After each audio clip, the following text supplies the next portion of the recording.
अस्सलाम वालेकुम नाज़रीन, मुबाहिसा में आप सभी का खैर मक़दम है। मैं हूं आपका मेज़बान सैयद बाकर। आज के इस प्रोग्राम में हम बात करेंगे कौमी हालात की भी, और इसके साथ साथ इंटरनेशनल सिनेरियो किस तरह से बना हुआ है उस पर भी हमारी नज़र होगी। लेकिन आगाज़ हम तेलंगाना की सूरत हाल से करेंगे, तेलंगाना के वज़ीर आला के बैरूनी दौरों के हवाले से करेंगे, और फिर इसके साथ साथ यानी तेलंगाना को किस तरह की हम ये ज़रूर जानना चाहेंगे कि बैरूनी सरमायाकारी हो रही है और उसके लिए राहें हमवार हुई हैं, और ये तेलंगाना की तामीर व तरक्की के लिए कितना माने रखती है। लेकिन इसके साथ साथ ख़ुद तेलंगाना के लोगों की अगर हम बात करें तो उनके जो ग्रेवियंसेस हैं, उनके जो प्रॉब्लम्स हैं, मसाइल हैं, बिलखुसूस राशन कार्ड का मामला है, क्योंकि अभी चल रहा है। जिस तरह से कहा गया था 26 जनवरी से जो यानी जारी किए जाएंगे, तो इसको लेकर लोगों के बहुत सारे सवालात अब भी बरकरार हैं। और फिर इसके साथ साथ ग्राम सभाओं में जो लोगों का एक बरहमी लोगों की नज़र आई, सरकारी स्कीम से इस्तेफ़ादा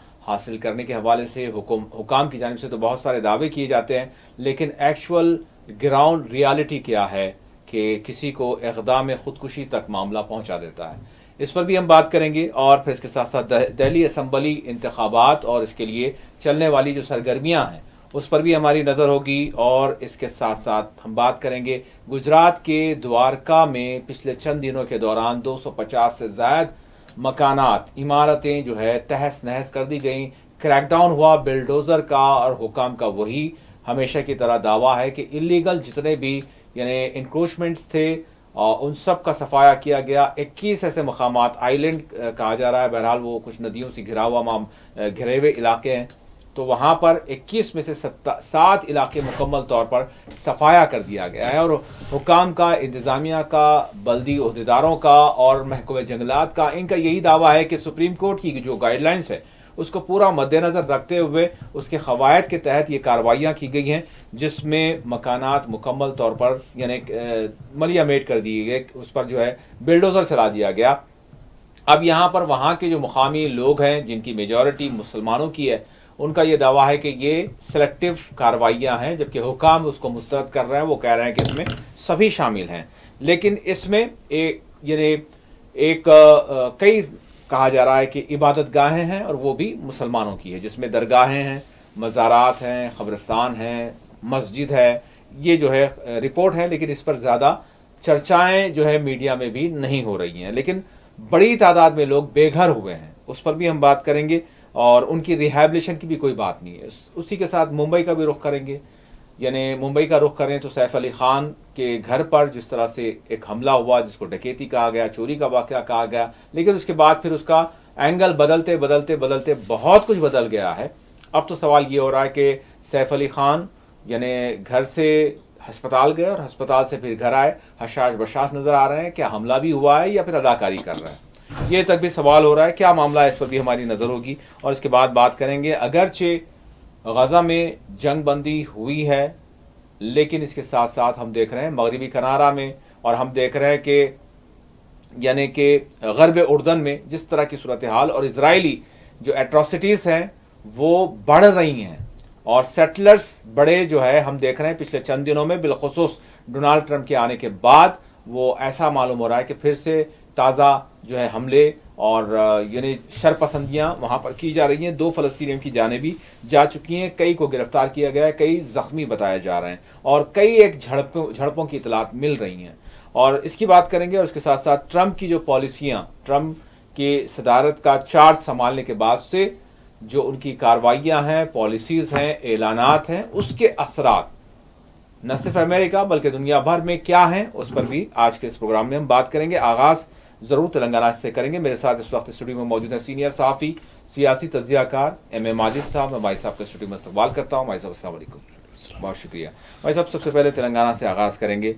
तेलंगाना की सियासत, तेलंगाना की इकनॉमी, तेलंगाना के लोगों की ग्रीवेंसेस, उनके यानी कि मुतालबात। जी भाई साहब। जी बहुत बहुत शुक्रिया। देखिए, तेलंगाना 2014 में एक जी रियासत का जो है तश्कील पाई उसकी, और ये अभी तक ये 11वां साल चल रहा है। 10 साल तक BRS पार्टी की सरकार रही। अब जब करोड़ रुपए का जो है लाइबिलिटीज़ थी रियासत के ऊपर, जी 2024 से पहले जब दिसंबर में इक़्तिदार आया, 23 में आया नई सरकार को, ये उस वक्त जो लायबिलिटी थी 7 लाख करोड़ से ज़्यादा हो गई, 70,000 से 7 लाख करोड़ हो गई। खैर क्या क्या मामला हुए आप बेहतर जानते हैं। अभी दरअसल इक़्तिदार हासिल करने के लिए हर कोई बुलंद बांग दावे, आप जैसा आपने दिल्ली का भी हवाला दिया, हर कोई एक खातून को इतने पैसे दे देंगे, लड़कों को इतने दे देंगे, फलां को ये कर देंगे। ये बस एक बोलने में क्या है, जुमला तो है। अब खुद वज़ीर आज़म भी कई बार कह चुके हैं ना, 15 लाख 2 करोड़, ये तो खैर एक आम बात हो गई, वैसे जुमला था। तो ये अब ये कांग्रेस के लिए बड़ी मुश्किल है। उनकी 6 गारंटियों में कुछ गारंटियों में अमल हुआ है, जैसा कि बताया जा रहा है कि जैसा ख़वातीन को बस में मुफ्त सफ़र बड़ी आसानी से चल रहा है, एक स्कीम तो चल रही है। पकवान गैस 500 रुपये में और 200 यूनिट इलेक्ट्रिसिटी मुफ्त, ये कुछ हद तक चल रहा है। अभी सबको नहीं है ये, लेकिन अभी कुछ लोग अभी भी जो है मुस्तहिक होने के बावजूद भी उससे इस्तेफाद नहीं कर पा रहे हैं। कई एक वजूहत हैं इसकी भी। ये तो हो रहा है। दूसरी, किसानों के लिए, दीगर तबक़ात के लिए, माज़ूरीन के लिए, तुलबा के लिए, पेंशन के लिए, ये बहुत से मसाइल हैं। फिर कल्याण लक्ष्मी और शादी मुबारक, उसमें 1 तोला सोना का बात कही थी, जो कुछ कहा था इन्होंने, तो वो चीज़ें नहीं हो पा रही अब। लेकिन सरकार का ये मानना है कि हमने ये वादे किए 5 साल के लिए किए। अब ग्राम सभाओं में जो जोर हो रहा है, ग्राम सभाओं में 2 चीज़ों के लिए बड़ी जोर हो रही है। एक तो राशन कार्ड, दूसरे घर। अब देखिए, पिछली हुकूमत ने बड़े दावे भी किए थे खैर, और कुछ बनाए भी खैर उन्होंने डबल बेडरूम के, और कुछ अलाटमेंट भी हुआ। ऐसा नहीं है कि हो सकता है 20-25% या 30%, कुछ लोग कह रहे हैं कि उससे बढ़कर ही हुआ है। लेकिन अभी भी कई मकान खाली हैं, उनकी वेरिफिकेशन भी हो चुकी, उनको अलाटमेंट होनी है। लेकिन 10 वर्षों में भाई साहब, 10 वर्षों में 2 टेन्योर में नहीं, ठीक है, जो भी हो। अभी इन्होंने नई स्कीम लगाई कि जिसके पास ज़मीन है उसको 5 लाख रुपए यूँ ही दे देंगे घर तामीर करने के लिए। तो अब ये अभी देखिए लाखों दरख्वास्तें आई हैं, शायद 9 लाख पूरे स्टेट में। उसमें सिर्फ चंद, मतलब हज़ारों के अंदर ही लोगों के अंदर जो है ज़मीनात हैं। तो वो एक स्कीम है ये। दूसरा, राशन कार्ड 2016 या 17 से नहीं मिल पाया, यानी पिछली सरकार में भी नहीं मिल पाया। तो उसकी वजह से काफ़ी बड़ा दबाव हो गया। और इस 9-10 साल के अंदर कई फैमिलीज़ उसको जो है डेवलप हुई, कई फैमिलीज़ जो है स्प्लिट हुई, कई फैमिलीज़ कहीं डिलीशन हुआ, कहीं एडिशन हुआ, ये चीज़ों को नहीं हुई। लेकिन अभी सरकार ने ये भी ऐलान किया, ग्राम सभाओं में तो बड़ी मुश्किल हो रही है फेस करना। आपने बिल्कुल सही कहा कि लोग एकदम, अरे भाई तुमने इतने वादे किए फिर हमको भी दिए, हमारा कहाँ है। तो ये जो मौक़िफ़ है सरकार का, ख़जाना बिल्कुल खाली है और बड़ी मुश्किल हो रही है। और मैं उस तरफ आऊँगा, डावोस की तरफ आऊँगा। तो ये इस ऐसे हालात में उन्होंने दावा किया है कि अभी तक हमने 50,000 जो है वैकेंसीज़ को फिल कर दिया 1 साल के अंदर। है कुछ किया उन्होंने, कुछ इसमें शक नहीं है। लेकिन ये पूरी तरीके से आवाम को मुतमईन नहीं कर पा रहे हैं। एक बड़ा सवाल है, सबसे बड़ा सवाल। और एक बात यह है कि राशन कार्ड के लिए जो कास्ट सेंसस हुआ था या पर्जा पालाने में जो उन्होंने दिया था वो गौर कर रहे हैं। लेकिन जिन्होंने नहीं दिया उनके लिए कहा कि अभी भी आप एप्लीकेशन अभी भी दे सकते हैं पूरी तफसीलात के साथ, और उसका एक फॉर्मेट भी है। इंशाल्लाह हुआ तो इस बार के प्रोग्राम में वो फॉर्मेट भी ला के दूंगा, मैं आपको बताऊंगा। तो वो जो है आप दे सकते हैं। तो एक तसल्ली की बात है। खैर कब मिलेंगे, क्या मिलेंगे, क्योंकि पिछली सरकार में तो लाखों दरखास्तें ऐसी पड़ी थी। अब ये सरकार के लिए पूरा वबाल पड़ गया। क्योंकि देखिए, आवाम को कौन हुकूमत चला रहा उससे मतलब नहीं, उनका मतलब ये है कि मेरा मफाद हुआ नहीं हुआ, मेरे लिए भलाई कुछ हुई नहीं हुई। लेकिन एक और चीज़ बताना चाहता हूँ कि ये जो फ्री बीस का हो या जो भी हो, इस तरीके की स्कीमात से क्या मईशत सही हो सकती है? ये बात सही है कि हर एक को रोज़गार नहीं देते, लेकिन 2-3 चीज़ें इस हुकूमत की थोड़ी सी मुझे तसल्ली बनाई। स्किल यूनिवर्सिटी, यानी यंग इंडिया स्किल यूनिवर्सिटी, इस यूनिवर्सिटी के ज़रिए आप ऐसे हुनर दे रहे हैं, ऐसे हुनर सिखा रहे हैं जिसकी वजह से वो खुद आगे चलकर अपना रोज़गार फराहम कर सकता है, बल्कि अपने रोज़गार के साथ आगे बढ़ सकता है और लोगों को भी अपने साथ मुलाजिम रख सकता है। तो मगर इसके लिए तो वक्त लगेगा। ये अभी तो शुरुआत हुई है और वो भी बिल्कुल उसका अभी कोई शेप ही नहीं आया। सिर्फ कुछ इदारों के हवाले से कुछ छोटे छोटे कोर्स, जैसा कि मेडिकल के 6-6 महीने के कोर्स होते हैं, देखिए इंडोस्कोपी, डायलिसिस चलाना, फला चलना, ये चलना, ये ठीक है, ये भी जो है रोजगार देने वाले जो है प्रोफेशंस हैं जी तो ये चीज़ है। दूसरी जो चीज़ हुई, देखिए हाइड्रा के हवाले से मैं बताना चाहता हूँ, इसकी वजह से हमारे कई चीज़ों को डेवलपमेंट पे लोगों को जो है, जो खासकर रियल इस्टेट पे जो डेवलपमेंट हो रहा था जी उसमें एक किस्म का एक ब्रेक लगा हुआ है। इससे हमारी मईशत होंगी। और आप देखिए तेलंगाना में 4 करोड़ की आबादी है, 1 करोड़ 10 लाख आबादी हैदराबाद और उसके अतराफ रहती है, और इसमें तकरीबन 30 लाख नॉन हैदराबादी या नॉन तेलंगाना या ना ऐसे लोग हैं जी तो ये एक चीज़ मैं समझता हूँ कि इन सबको यकीनन तेलंगाना बनिस्बत दीगर रियासतों के जो है कॉस्ट इफेक्टिव है। कोई भी अपनी ज़िंदगी गुजार ले सकता है, लेकिन इतना भी नहीं है कि तो हर कोई खुश है, ऐसा भी तो नहीं है। और इस पूरे मामले में लोअर क्लास लेकिन लोअर मिडिल क्लास या मिडिल क्लास को ये बड़ी परेशानी की बात होती है, क्योंकि वो लोग भी मेरे से इंटरेक्ट करते हैं, आपसे भी करते हैं। अब वो लोग अपनी मुसीबत कर रहे हैं, हम किसको बताएं, हमारे पास क्या है। हमारे बच्चों के लिए, जैसे खासकर मिडिल क्लास बच्चों के लिए जो है वो ओवरसीज स्कॉलरशिप, अभी अमेरिका का जो मामला चल रहा है जी हाँ, वो 20 लाख रुपए दो एकेडमिक ईयर से नहीं मिल पा रहे।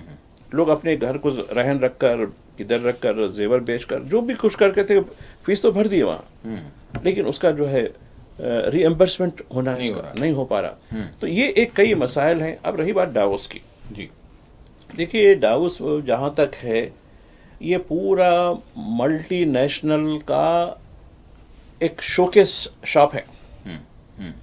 सारे मल्टीनेशनल और पूरे जितने पूंजीपति तरक्की याफ्ता लोग जो हैं वो अपनी दुकानें लगाते हैं जी, शोकेस करते हैं, प्रोडक्ट को पुश करते हैं कि हमारे पास ये है, हम क्या कर लेंगे। और हम जैसे मुल्क वाले जो, अब देखिए हर यहाँ का चीफ मिनिस्टर, यहाँ का चीफ मिनिस्टर, वहाँ का चीफ मिनिस्टर, हमारा गवर्नमेंट ऑफ इंडिया का एक मिनिस्टर, फला मिनिस्टर, ये वो, इनके लिए एक तफरी का जरिया भी बन जाता। चलो स्विट्जरलैंड की सैर भी कर लेंगे, चलो जले हाथ, और दावे बहुत।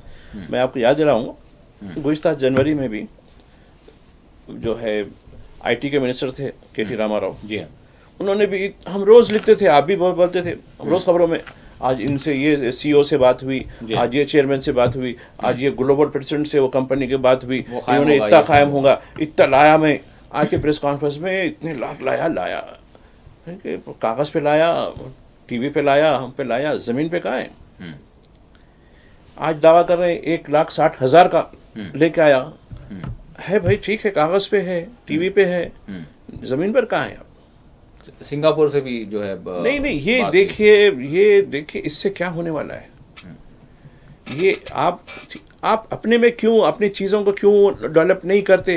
वहाँ जाके एक बड़ी दुकान है, वर्ल्ड इकोनॉमिक फोरम, पूरे IMF की, इसकी, ये पूरों की एक जो है एक लॉबी का जो है वो है, जितने बड़े लोग वहीं आते हैं पूरे। और जितने जो है हम जैसे जो है डेवलपमेंट कंट्रीज को लालूच देते हैं, आइए हमारी दुकान लगी है, और मुफ्त में नहीं है, ये नहीं है। हमारा एक स्टॉल, एक तेलंगाना का हो या आंध्रा का स्टॉल हो, कितने $1,000 डाल के उस इतना छोटा एक कियोस्क होता है, छोटा मतलब वो लेना पड़ता है। फिर वहां से जो है फोरम के इजलास होते हैं, उसकी एंट्री फ्री एंट्री नहीं है, पैसों की एंट्री। फिर हमारे साथ जो है मंत्री साहब भी जाते हैं, CM साहब भी जाते हैं, उनके साथ एक बड़ा डेलीगेशन भी जाता है। तो मैं समझता हूँ कि यार उतने पैसों में कुछ और इंडस्ट्री यहाँ कायम करके डाल सकते हैं। यानी सफर के पैसों में कह रहा हूँ जी, वहाँ जितने दिन स्टे कर रहे हैं, जितना आपका जा रहा हमारा, यानी लोगों के टैक्सों का पैसा, हाँ लोगों के टैक्सों का पैसा जा रहा है जी। आप तो खैर मजे कर रहे हैं, जाके जो है अच्छे बड़े बड़े कोट खरीद ले, वो हो जा रहा है, ये हो जा रहा है, और आपको जो है जो प्रोटोकॉल के लिहाज से वो DA बनता है इनका, ये सब चीजें तो ले रहे हैं। उतने पैसों में कई घरों को आप संभाल सकते हैं, कई जिंदगियों को संभाल सकते हैं, कई मईशत को उठा सकते हैं। ये जो चीज़ है हमारी माइंडसेट जो है, मैं समझता हूँ कि मुझे तो खैर, मैं इब्तिदा से ही, जब नायडू जो यहाँ के चीफ मिनिस्टर थे यूनाइटेड आंध्रा के, जब से मैं उन्होंने तो बहुत वहाँ के, क्या कहना चाहिए, बिल्कुल उनके डार्लिंग ऑफ डेविल्स कह सकता हूँ मैं उनको, इतना बड़ा उनका वो रहा। तो ठीक है, उन्होंने कुछ डेवलप किया हैदराबाद को, ऐसा नहीं है, लेकिन कोई भी यहाँ इन्वेस्ट करने वाला ऐसा नहीं है, यह हमारे से इन्वेस्ट करेगा। और आप देखिए यहाँ के IT कंपनियों में क्या हो रहा है, एक्सप्लॉइटेशन हो रहा है जी। वेजेस, अमेरिका के वेजेस उसके लिहाज से नहीं देते, यहाँ के वेजेस, कंपनी काम करते हैं अमेरिकन कंपनी को, काम करते हैं फ्रांसीसी कंपनी को, वेजेस क्या देते हैं, इंडिया के वेजेस देते हैं, वो भी 8 घंटे, जबकि वहाँ 6 घंटे।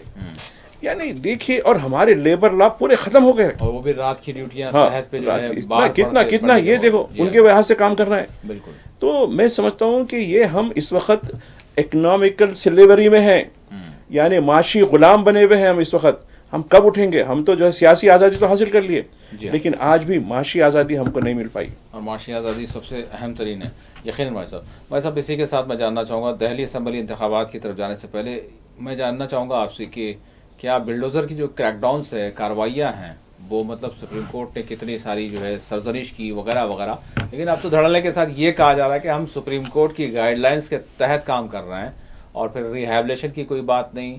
जिस तरह से गुजरात के द्वारका में हुआ उस पर तो कोई ज़्यादा चर्चा भी नहीं है, और रिपोर्ट जो आ रही हैं, बड़ी तादाद में ख़ानदान है बेघर हो चुके हैं, उनका कोई मददगार नहीं है, उनसे कोई मतलब बहुत बुरा हाल है। जी, 1 महीना पहले गिर सोमनाथ गुजरात में 120 एकड़ पर वहाँ दरगाहें, खानगाहें, मसाजिद, आबादियाँ निस्तो नाबूद कर दी गई।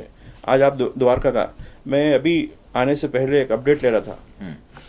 मध्य प्रदेश, छत्तीसगढ़, उत्तर प्रदेश, उत्तराखंड, गुजरात, आसाम, राजस्थान, इस वक्त बुलडोजर चल रहे हैं। अभी कह रहा हूँ मैं, अभी दावे के साथ कह रहा हूँ, इसमें कोई दो राय नहीं है, हकीकत बिल्कुल बता रहा हूँ।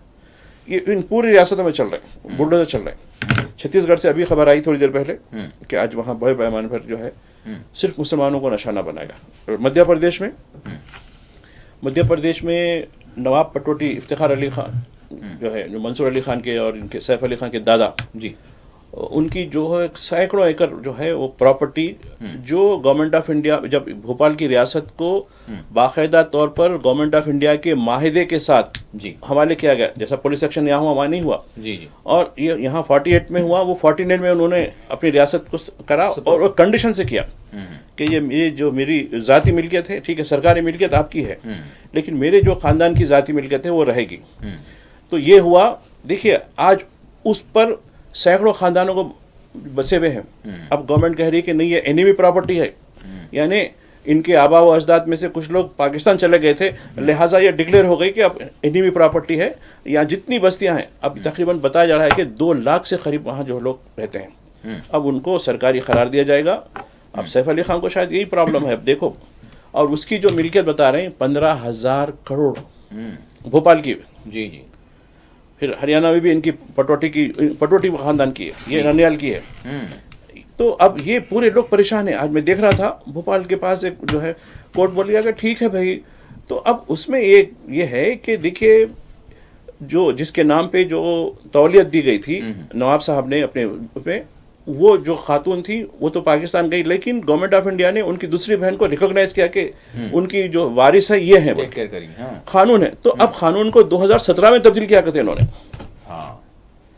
बीजेपी की सरकार ने नहीं वो हो गया, वो खत्म, छोड़कर चले गए बस। वो नहीं, जबकि ट्रांसफर हुई प्रॉपर्टी, उसको जो नहीं विरासत ट्रांसफर हुई, ये करेंगे नहीं हमने कानून बना दिया ना, अब ये सरकारी प्रॉपर्टी हो गई। इस तरीके से वक्फ के रिकॉर्ड को रेवेन्यू रिकॉर्ड में तब्दील कर रहा है। ये जो हो रहा है गिर सोमनाथ में, द्वारका में, छत्तीसगढ़ में, ये और संभल में आज भी बुलडोजर चला। आज भी कह रहा हूँ जामा मस्जिद के पास दुकानों को सुने, ये जो है, ये मैं समझता हूँ कि खैर कुछ हम क्या कहेंगे, जो सिचुएशन दुनिया में जो हो रही है, मिडल ईस्ट में जो हो रही है, जिस तरीके से अब लोग कह रहे हैं कि वो बमबारी तो नहीं हो रही ना, रॉकेटों से तो नहीं हो रहा ना, जान तो नहीं जा रही ना, ठीक है, घर बेघर कर दे रहे।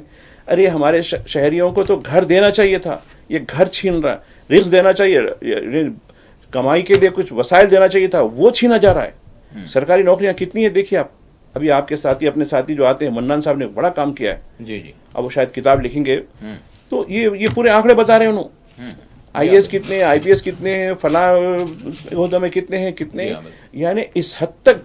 और मैं इस हद तक मैं एक इलाके में गया कुछ दिन पहले, इसी हफ्ते की बात है, मुझे देखकर बड़ा वो हुआ कि जो रॉक पीकर थे, कुंडी से प्लास्टिक वगैरह निकालने वालों में एक खास तबका होता था जी, लेकिन पूरा ट्रांसफॉर्मेशन हो रहा है, कुछ वसाइल नहीं है। मैंने पूछा, रे मियाँ तुम लोग क्या करें साहब, खाने को खाना नहीं है, बच्चे भूख रहे हैं, और प्लास्टिक चुन के वो दुकान पे, स्क्रैप की दुकान पे देके कुछ पैसे लेके आऊंगा मैं। कौन है इसका जिम्मेदार, कौन है? आग यानी सीने में आग लग रही है, हमारे रोजगार छीन लिए। कहा कि मतलब तो क्या नहीं, हमारी दुकान थी डिमोलिश कर दी गई 2 साल पहले की बात है। उसके बाद से हम रोड पे आ गए, जो भी था घर का पूरा बेच दिए। अब ये मेरी हालत हो गई, मैं थैला लेके जो है प्लास्टिक चुन लेते फिर रहा हूँ, चुन के वो प्लास्टिक लेके दुकान पे जाऊंगा, जो भी पैसे 100 रुपये 50 रुपये जो भी आते हैं उससे हम लोग मोटा छोटा खा लेते हैं।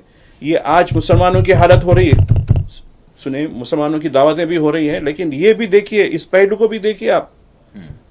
हैदराबाद में तो बड़ी शाही दावतें हो रही है, मैं बताना चाह रहा हूँ। इस पे कौन नजर डालेगा? हम चूंकि ग्राउंड से रहते हैं, मुझे भी अल्लाह कुदरत ने मुझे कहा कि तुम जमीन से लगे रहो, अभी ऊंचे न मत जाओ, तुम देखो समाज को क्या हो रहा है। मैं मिलता हूँ लोगों के साथ, लेकिन मुझे इतनी तकलीफ हुई, अरे यार तुम तो अच्छे हैं, तुम कहाँ तक पढ़े, ग्रेजुएट है, ग्रेजुएट होके ये काम कर रहे हो तुम। जी। कर रहा हूँ, इधर कर रहा हूँ, मुसलमान है, दुनिया ही नहीं कोई नौकरी, पूरा इलाका मेरा इस तरीके का है। वहाँ मुसलमान होना मेरे लिए एक टैबू हो गया। ये हालत आज हिंदुस्तान में हो रही है। खैर आगे क्या होगा हम बोल नहीं सकते। लेकिन माजी साहब, वो जो मतलब एक यानी कि एक प्रेजेंटेशन बोले हम, या फिर एक तस्वीर जो बनाकर सामने आ जाती है, तो फिर उसी को जो है मान लिया जाता है। फिर ये जो दर्द है, ये जो तकलीफ है, ये जो एक बड़ी आबादी है जो आप जिस तरह से कह रहे हैं उस तरह के मसाइल से दो चार हैं, वो मतलब कहीं ना कहीं छुपे हुए रह जाते हैं, उनके बारे में कोई देखने वाला नहीं होता। और ये समझा जाता है कि ये जो नज़र आ रहा है, जिस तरह से आपने बात की कि बड़ी बड़ी आलीशान दावतें हो रही है, सब कुछ हो रही है, तो उसी के पीछे जो है सारी चीज़ें छुप जाती हैं। जब दुनिया के सामने बात होती है तो बताया जाता है, देखें हिंदुस्तान के मुसलमान तो जो है बड़े आराम व आसाइश के साथ रह रहे हैं, ये इनके ठाट बाट है वगैरह वगैरह। बहरहाल भाई साहब, इसके साथ मैं जानना चाहूँगा कि दिल्ली के असम्बली इंतखाबात और जो कुछ सरगर्मियाँ चल रही हैं, उसको किस तरह से आप देख रहे हैं भाई साहब? अब दिल्ली में जो है एक उस्ताद के 2 शागिर्दों के दरमियान मुकाबला है। बात बिल्कुल खुली है। आम आदमी पार्टी और भारतीय जनता पार्टी दोनों एक स्कूल के स्टूडेंट्स है, दोनों जी, इन दोनों में मुकाबला है।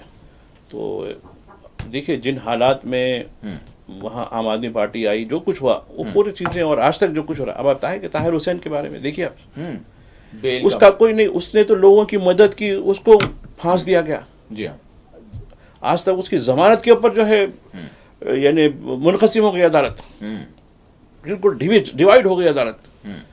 यानी क्या होने वाला है इस बताने मुल्क में।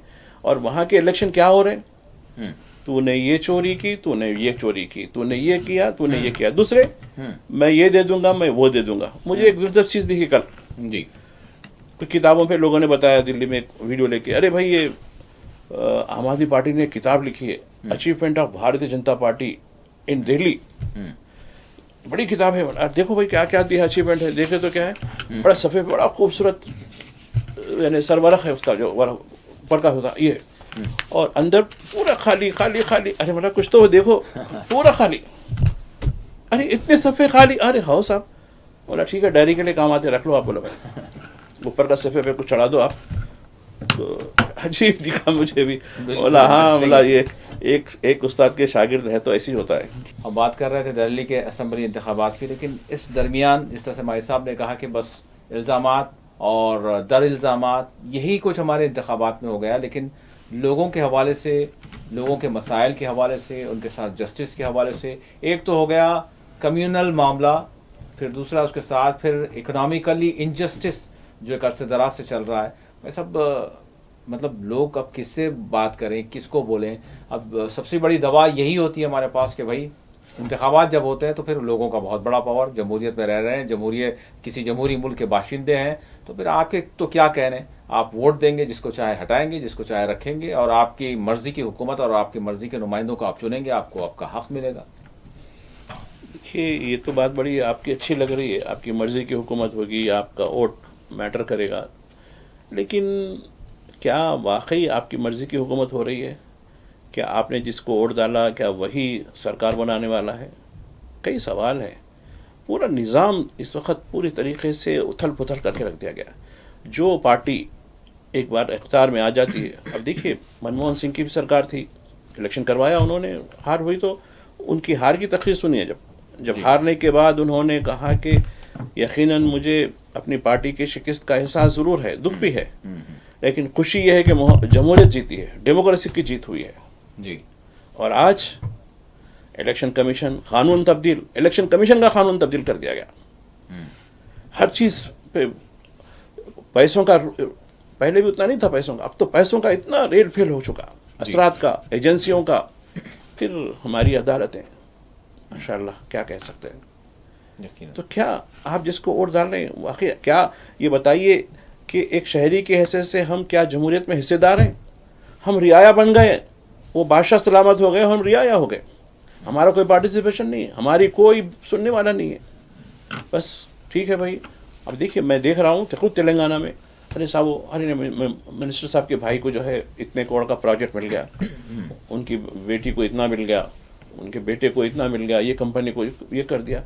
अरे ये हम तो यही सुन रहे हैं, लेकिन अखबार में नहीं आएगी बात वो, क्योंकि हमको मालूम है कॉरिडोर से जो भी हम लोग देखते हैं जी हाँ, हर जगह हो रहा है। फिर भी नहीं 7 लाख का जो है नो कर्जा चल रहा है। अरे भाई कर्जा तो चल रहा है, लेकिन आप क्या कर रहे हैं, ये चीजें क्या हो रही है, जी हाँ, तो क्यों फेवरिज्म हो रही है, मेरिट के ऊपर क्यों चीजें नहीं जा रही।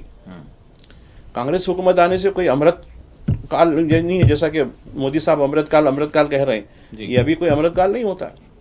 तो हकीकी मानों में मैं समझता हूँ कि ये जमहूरियत शायद पता नहीं 100 साल भी करेंगे नहीं करेंगे, मुझे बड़ा वो रहता कि जमहूरियत कब तक चलेगी। अब तो 1 नेशन 1 के नाम से एक चल रही है, वफ के नाम से चल रही है, अभी 250 ज़मीना। और आप देखिए, मैं एक स्टडी, हालांकि अभी पूरी मुकम्मल नहीं है स्टडी वो जी, एनिमी प्रॉपर्टी के नाम से इन्होंने तकरीबन 50 लाख एकड़ की ज़मीन खराब कर दी।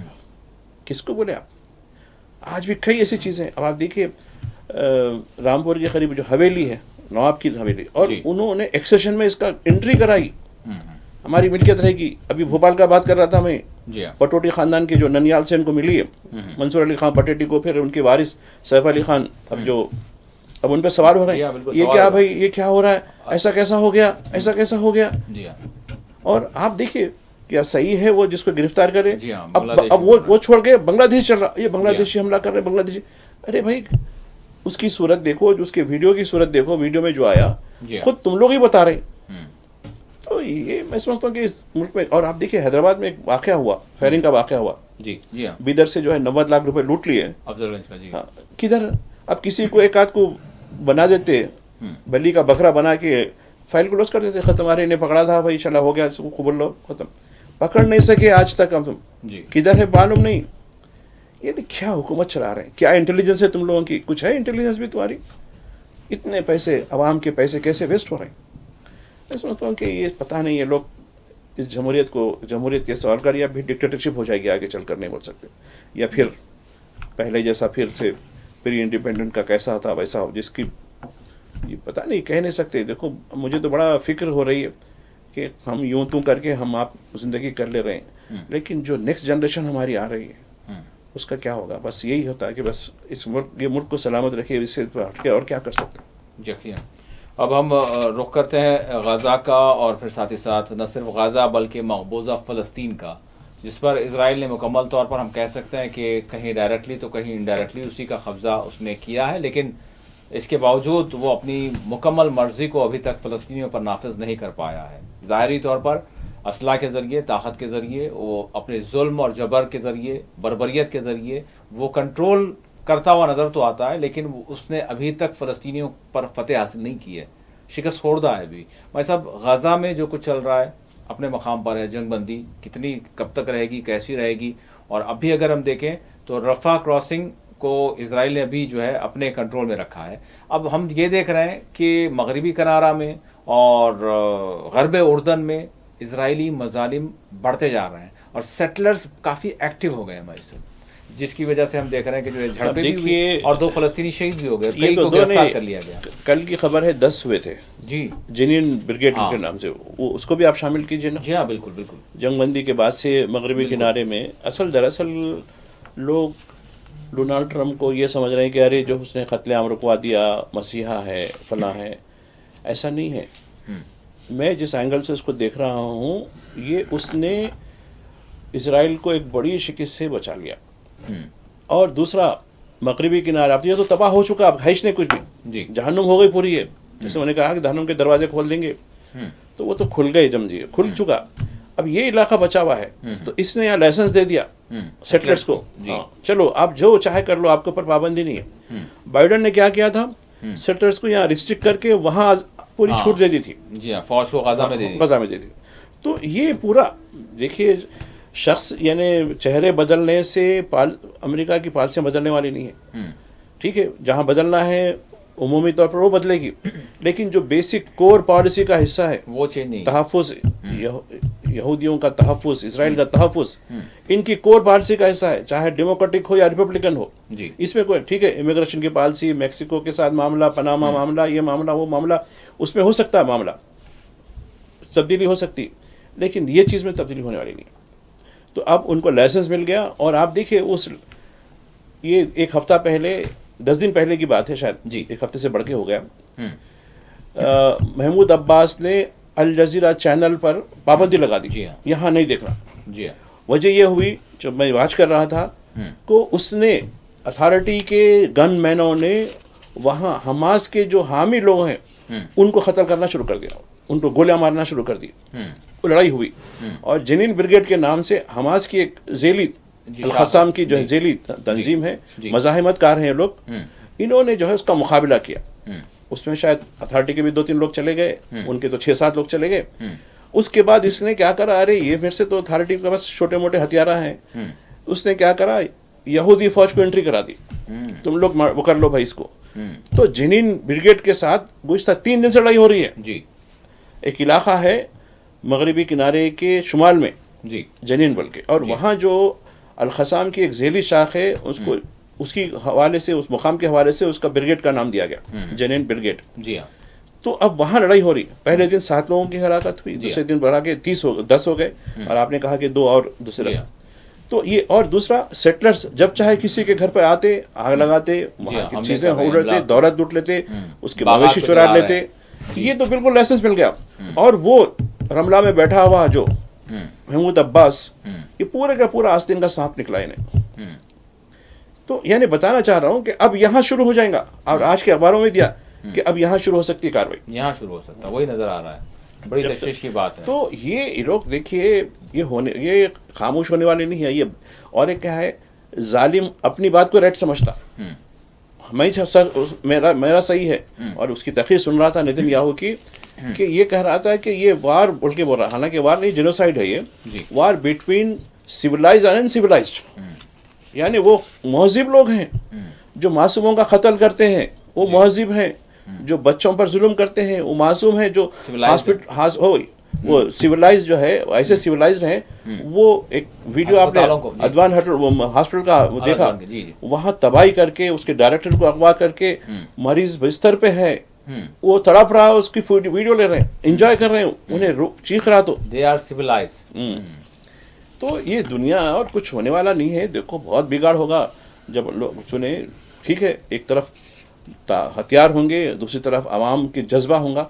उसके बावजूद आपने अभी एक बात कही, इतने 16 महीने से ज़ायद होने के बाद बाइडन के बावजूद, बाइडन ने 22 मुल्कों का जिक्र किया।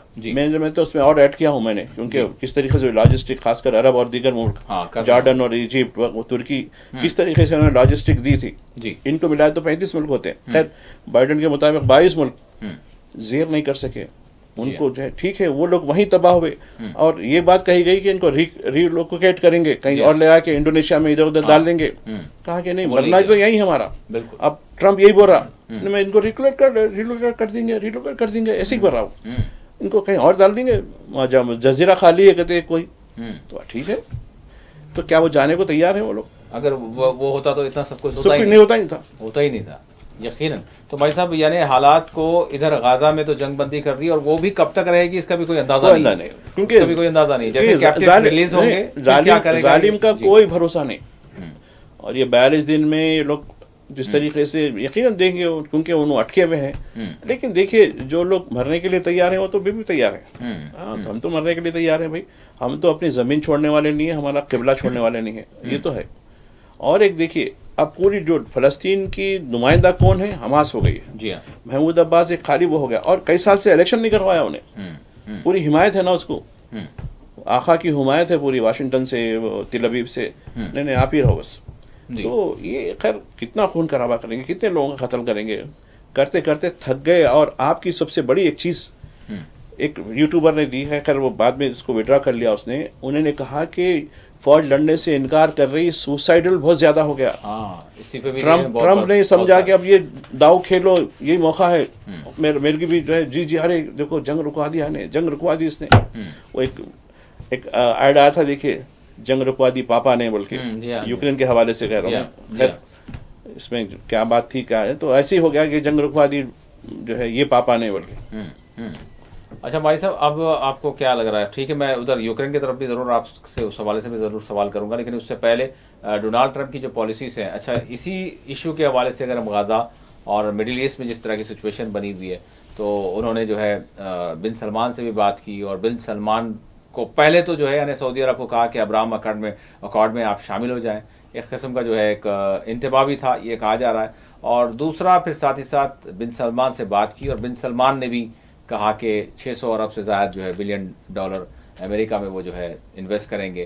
तो बहरहाल किस तरह का जो है मामला आने वाले दिनों में ट्रंप का मिडिल ईस्ट के हवाले से आप देख रहे हैं? वैसे देखिए, ये कभी भी दूसरों के लिए मुखलिस नहीं हो सकते। अच्छा, फिर यमन के हौसियों को इन्होंने जो है दहशतगर्द भी जो है डिक्लेयर कर दिया। उन्होंने कहा हमारे लिए कोई नई बात नहीं। बिल्कुल बिल्कुल, खुद हमास भी इनकी लिस्ट में वही है ना भाई। हाँ, बात कीजिए। फिर अमेरिका का एलसी क्यों था? वो 2 एलसीयां थे जी। बाइडन का भी था, इसमें जो माहिदा दोहा की जो नशिस्त हुई जी, दोहा की नशिस्त में जब ट्रम्प का भी था, ट्रम्प इनका भी था, हालांकि तुम अभी पावर में नहीं आए, लेकिन तुमने भेज दिया, एक को भेज दिया था। एक को नहीं, कई लोगों को भेजा इन्होंने, जो इजराइल भी भेजा, इधर भी जब तुम टेररिस्ट ऑर्गेनाइजेशन है तो बात क्यों कर रहे तुम? तो ये मैं समझता हूँ कि ये ढोकले, वैसे भी हुसियों कुछ होने वाला नहीं है। जो है वो यमन के लोग आखिर कब से लड़ते आ रहे हैं। जी हाँ। सऊदी अरब तो जो है लड़ते लड़ते थक के खामोश हो गया भाई, जब तो इनसे छेड़ना अच्छा नहीं। जी हाँ। कितने साल लड़ा उन पर हमला, 5 साल 6 साल क्लस्टर बम्स का इस्तेमाल किया। कैसे कैसे नहीं उनको तबाही हुई, और आज बोले ठीक है बस हम उसी हालत में ठीक है। और हालिया दिनों में कितने जो है, और बाइडन के जो है फेयरवेल एड्रेस में इनका भी जिक्र, यमन का भी जिक्र था, हमने कैसे कैसे तबाही कर दी वहाँ मिल के वहाँ। जी। तो इससे कुछ होने वाला नहीं है। अलबत्ता ये होगा कि चूंकि जो दौलतमंद है वो लोग अपनी दौलत को छोड़ना ऐसी तरह नहीं सकते, उनको बताया जाएगा वरना तुम्हारे ये असर छीन लेंगे, तुम्हारे ये कर लेंगे, ये धमकी देंगे। और उनको जिस तरीके से गाजा के कत्लेआम में इनका रोल रहा, इनको बोलेंगे हम जैसा बोले वैसे सुनते रहना आप, आपकी भलाई इसी में है। और जब पूरा काम हो जाने के बाद अब इनको बताएंगे रिवर्स गियर, जब यार ये हमारे साथ धोखा हुआ, अरे हाँ धोखे वाली, ये अमेरिका का जहाँ तक है हमेशा धोखा देने वाला रहता, वो अपने तय मुखलिस रहेगा, दूसरों के तय मुखलिस नहीं रहता उन्हें। पॉलिसी देखिए आप उसकी। बिल्कुल। मुझे याद आती, जब मैं शायद तालिब इल्म का था, 71 की वार मुझे याद है जी। वो 7वां बहरी बहरा, अरे वो गर्क हो गया पूरा पाकिस्तान बहरा है नहीं आया। अरे बोला क्या खेला रे भाई, खेल तू, बोला यानी मैं आ रहा हूँ, तू परेशान नको, उसको बोला कर ले भाई, मैं ठहर जाता हूँ उधर, वो खलीज के बंगाल में समंदर के तरह उधर इंडियन ओशन जहाँ मिलता वहाँ ठहरा हुआ है, और देख लेके चल, हाँ मैं आ रहा हूँ, मैं तुम लड़ाई करो भाई, मैं आ रहा हूँ। मगरबी पाकिस्तान जो है बांग्लादेश, मशरकी पाकिस्तान बांग्लादेश, नियाजी जो वो जनरल नियाजी, अरे उन्हें फोन कर रहा इधर हेडक्वार्टर को, अरे आ रहा जी आ रहा, अरे कहाँ आ रहा साहब, मेरे को सरेंडर करना पड़ रहा, अरे आ रहा। तो अमेरिका ऐसे ही रहता, बिन सलमान को भी एक दिन ऐसा बोलेंगे, अरे नहीं मैं आ रहा हूँ भाई, तुम आप परेशान क्यों हो रहे, तुम मैं आ रहा हूँ, मैं आ रहा हूँ। ठीक तक तुम्हारा जो है नैया तुम्हारी गर्क हो जाती, उसके बाद अरे ऐसा हो गया, अरे मैं आ रहा ही था ना भाई। ये अमेरिका के जो है तर्ज है, क्योंकि मैं काफ़ी जब से मैं स्टूडेंट लाइफ से इनको वॉच करते रहता हूँ, ये किस हद तक जो है कनिंग है ये लोग। हुक्मरान अवाम अच्छी है बाकी, लेकिन ये जो हुक्मरान बन जाता है वहाँ एक सिस्टम, एक किस्म का एक सिस्टम बन जाता है, और सदर भी है तो उन्हें कुछ नहीं कर सकता, खाली छोटे मोटे जो इमिग्रेशन को निकाल के फेंको, मैक्सिको को ऐसा कर दो, ये कर दो, लेकिन जो कोर पॉलिसी होती है उसको चेंज ही नहीं कर सकते हैं लोग। जी भाई साहब, वैसे मैं चाहता था यूक्रेन, लेकिन यूक्रेन से पहले मैं चाहूँगा, इख्तिसारन बाद में करेंगे लास्ट में हम, लेकिन भारत के हवाले से, क्योंकि हमारे बहुत सारे तारिकीन वतन वो भी हैं जो लीगली हैं, जो प्रोफेशनल्स हैं, उसके अलावा इलीगल भी हैं, तो अभी जो पॉलिसी है उसका असर भारत पर फौरी तौर पर क्या आप देख रहे हैं भाई साहब? क्योंकि जयशंकर का जो खिताब भी जो सामने आया है बड़ा माने खैज है कि हम एक्सेप्ट करने जा रहे हैं, वो कर रहे हैं। देखिए, इलीगल जो भी है, मैं 2008 की बात करूंगा। मनमोहन सिंह अब तो नहीं रहे हमारे पास, दुनिया में नहीं है, लेकिन उनके दौर में अमेरिका के साथ माहिदा हुआ था, हाँ।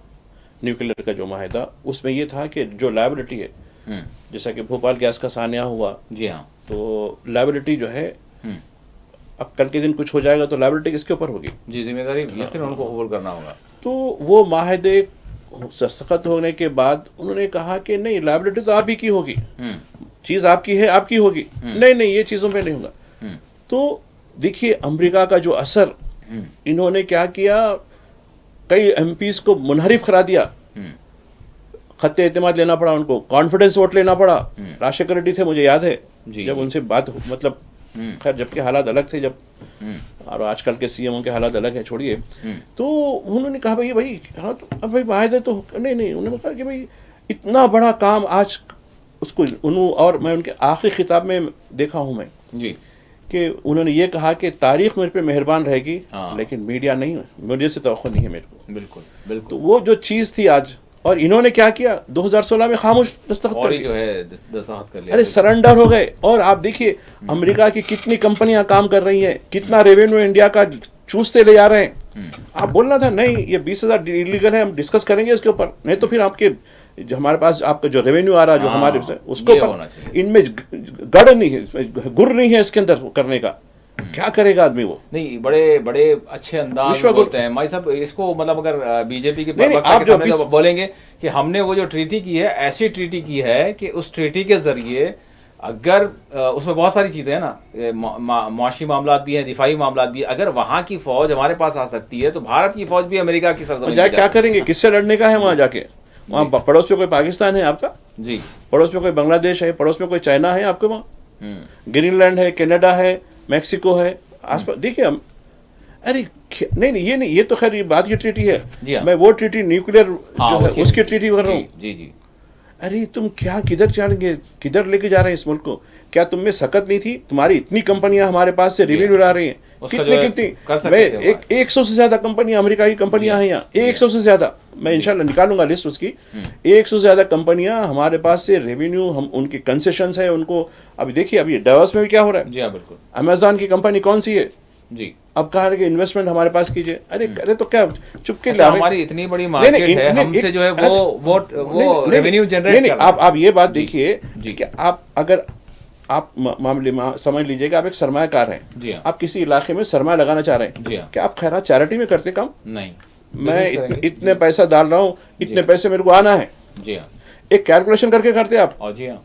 अरे हमारा तो खून बोला ना भाई, we are in economic slavery, हम माशी गुलाम बन चुके हैं कि हम दुनिया की एक बड़ी मार्केट है, वही कंज्यूमर मार्केट है। और हमारा असर पड़ेगा अगर हम कोई ऐसी बात करेंगे, जैसे अभी इलीगल माइग्रेंट्स की बात जो चल रही है, तो वाकई हम कर सकते नहीं बोल सकते थे, नहीं भाई ठीक है हम इसके ऊपर बात करेंगे, अभी आप नहीं कर सकते, नहीं तो फिर हमको जो है मौका दीजिए, हमारी कैबिनेट बात करें। जैसे अगर डोनाल्ड ट्रंप की बात करें तो ब्रिक्स अगर इसको जो है एक्टिव किया जाएगा करेंसी को, तो फिर हम 100% आप पर जो है टैक्स लगाएंगे, जो भी करेगा।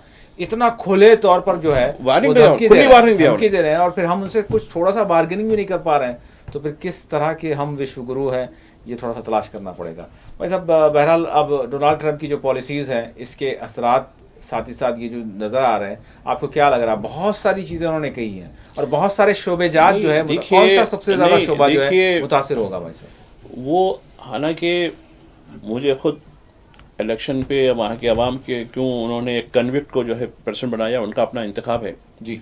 हिस्ट्री में, अमेरिका की हिस्ट्री में कन्विक्ट सदर बनते हैं, यानी जो जिन पर फर्द जुर्म आयद हो गया, नहीं आयद नहीं, साबित हो गया, जी हाँ, साबित हो गया, अदालत ने उसका मामला भी सही कर दिया कि हाँ इनका वो हो गया। ये तो खैर उनका अपना पर्सनल मामला है। वजह क्या होती? वजह है कि लोगों ने एक कन्विक्ट को एक खातिर पे तरजीह दी। मैं शाबाशी दूंगा अमेरिका के अवाम की, ठीक है जी, ठीक है, एक तरफ कुआं है, एक तरफ खाई है, ठीक है जी हाँ, गिरना तो कहीं भी है, तो चलो कुएं में गए तो पानी से बच भी सकते हैं, खाई में गए तो नीचे बहुत मुश्किल होता है, तो उन्होंने खाई के बजाय कुएं का इंतखाब किया, मेरी जहाँ तक सोच है। तो ये कि उन्होंने देखा कि भाई ये खातिर इसको वोट देने से बेहतर है एक इसको वोट दे लेंगे, तो यही वजह थी वो जीतने की। वरना अमेरिका के अवाम बहुत अच्छे अवाम है, वहाँ के मेजॉरिटी उनकी बहुत अच्छी लोगों की है जी, जो बहुत डिसिप्लिन चलती है। लेकिन वहाँ का सिस्टम कुछ इस तरीके का है कि कोर, जैसा मैं बार बार कह रहा हूँ कि कोर पॉलिसी तब्दील नहीं होती वहाँ की, आप कुछ भी कर लें। अब रही बात दूसरी, अब ये जब सदर बनकर आए तो पहले से ही कर दिए थे कि फलां तारीख से हो जाना, फलां तारीख से जंग बंद हो जाना, फलां ये हो जाना, ये हो जाना। तो उनको खैर जिस तरीके से हुआ गजा का, ठीक है हुआ जी। अब वो पूरी दुनिया का बादशाह सलामत समझते हैं उन्होंने, हर तरफ मेरी चलेगी। देखिए उनका अब यूक्रेन में क्या होगा, वो बड़ा अहम होगा शायद। नहीं देखिए, अब मैं आता हूँ उधर भी आपकी तरफ, आपका इशारा। अभी मैं एक बड़ा अल जज़ीरा चैनल लेकर आ रहा था, तो उसमें एक लेटेस्ट डिबेट में एक वहाँ अमेरिका का जो एक्सपर्ट है जी, उन्हें बताया कि व्हाइट हाउस की तारीख बनी है आज। हाँ, ना भाई क्या तारीख बनी है, बड़ा क्यूरियोसिटी हुई। उसने कहा कि उसने 2 दिन के अंदर 200 एग्जीक्यूटिव ऑर्डर्स पास करे। अरे मतलब वाह वाह वाह वाह, ये क्या है भाई। तो खैर बात ऐसे ऑर्डर्स हैं जो कांग्रेस और सेनेट में रेटिफाई होनी पड़ती है, जी जी, उसके लिए टाइम लगता है। अब जैसा कि आपने टैक्सों का बताया ब्रिक्स के ऊपर, जी हाँ, अपना पड़ोसी मुल्क कनाडा 25% लगा दिया। अरे रे ये क्या है भाई। अच्छा चीन से अब जो है आपने बात की थी 10%, ठीक ठाक ओके।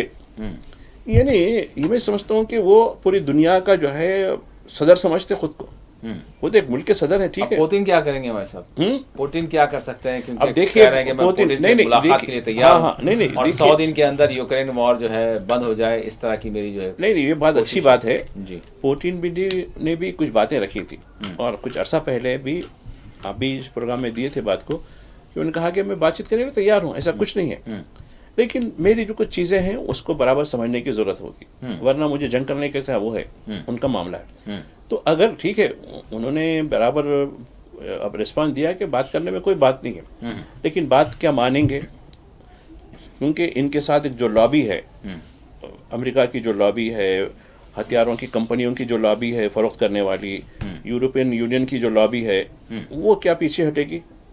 क्या अमेरिका के सदर को मानेगी पूरा कि भैया और तुम ही कर सकते क्या? तो मैं सोचता हूँ कि ये एक बहुत बड़ा मसला है। गजा की बार तो खैर इनका यही लड़ रहे थे असल में जी। इसराइल तो खाने सामने जो मखोटा था, असल लड़ाई तो यही इनकी थी, इनका ही था, पूरा हथियार इनका, हर चीज़ इनकी, और इन्होंने सबको लगाया, सब अपने साथियों को बुला के तुम भी हथियार सप्लाई करो। इनकी लड़ाई थी तो लिहाजा वो हो गई जंगबंदी, वहाँ तो लड़ाई कुछ और मामला है जी। तो मैं समझता हूँ कि आज देखिए एक बड़े इलाके में रूस ने बड़े ज़बरदस्त बमबारी की है, अभी कुछ देर पहले की बात है जी, जहाँ कुछ हलाकतें भी हुई, कई इमारतें तबाह हुई। तो ये चीज़ें हैं। तो पुतिन जो है अभी, अच्छा 2 मिनट है हमारे पास, नहीं पुतिन को इतना अंडर एस्टिमेट नहीं कर सकते।